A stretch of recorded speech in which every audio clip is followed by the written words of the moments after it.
Wagwan, what's up, you guys? Orby Renee here. Happy Friday. Today is November 15th, and we are officially 8 weeks pregnant, y'all.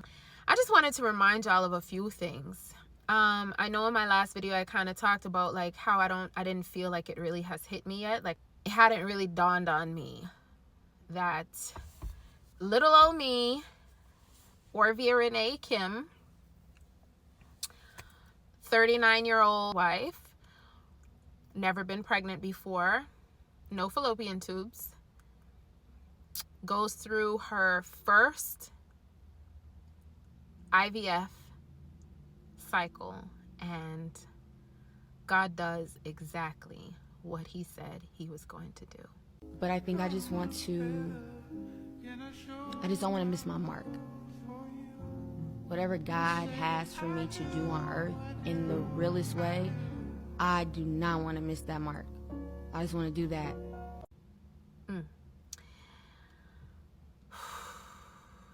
Let's just meditate on that. Let's just leave that right there for a second. 39, second marriage, never been pregnant, tubes removed in January of 2024. Go through my very first IVF cycle, and one normal, perfect embryo implant successfully. That's real, y'all. God is so good. He's so faithful. But yes, you guys, I just wanted to come on, check in with you guys. I just want to encourage you. If you are watching this video and you are going through IVF, you are thinking about going through IVF, you are pregnant already through IVF, or if you're pregnant through natural conception, I just want to encourage you, and I just want to remind you to put it in God's hands. Because the only reason, y'all, I know I've said this before. I get it. The doctors did what they were supposed to do. The nurses did what they were supposed to do. The meds did what it was supposed to do. But y'all, God did exceedingly and abundantly more than I could have ever imagined. And I say that because all of that could have went perfectly. However, there is no guarantee to IVF. There is no guarantee. We know we have maybe you've come in contact with someone who has done an IVF transfer and it wasn't successful, or it ended in miscarriage. And I know that I have not birthed this child yet. However, I know I will.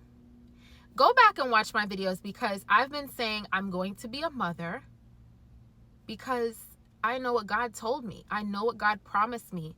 And I just want to encourage you that if you truly,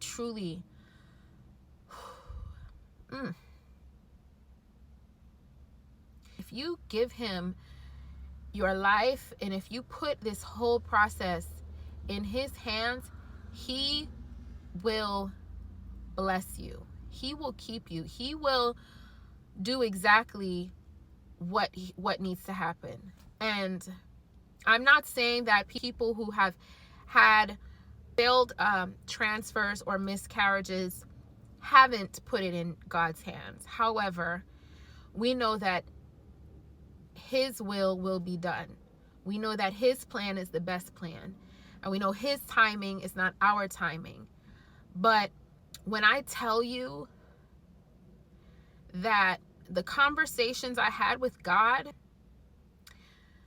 the full trust and faith that I have in him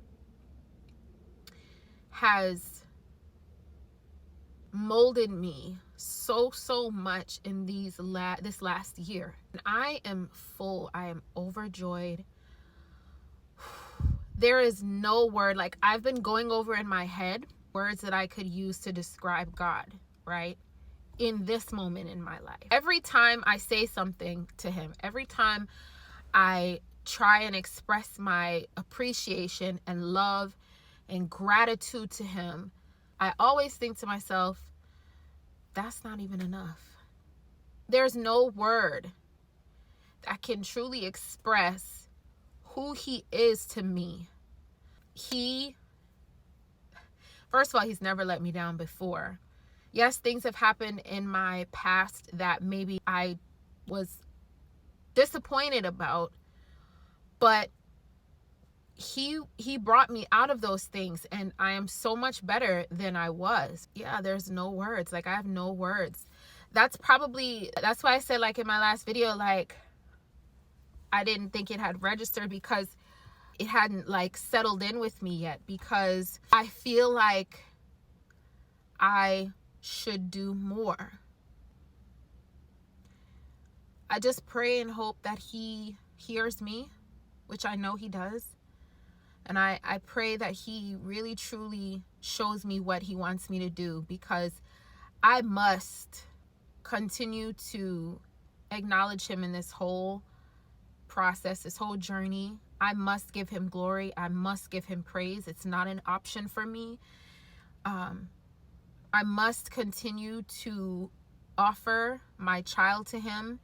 I must continue to offer my spirit, my body to him. I must continue to praise him, give him honor, and give him glory. I must, because he gave me the desires of my heart. He did exactly what he said he was going to do. He made me a mother.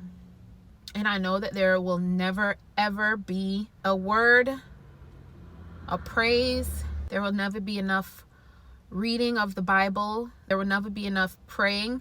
There will never be enough worshiping. There will never be enough that I can do to show how good he is. So I will praise him for all of my days, for the rest of my days.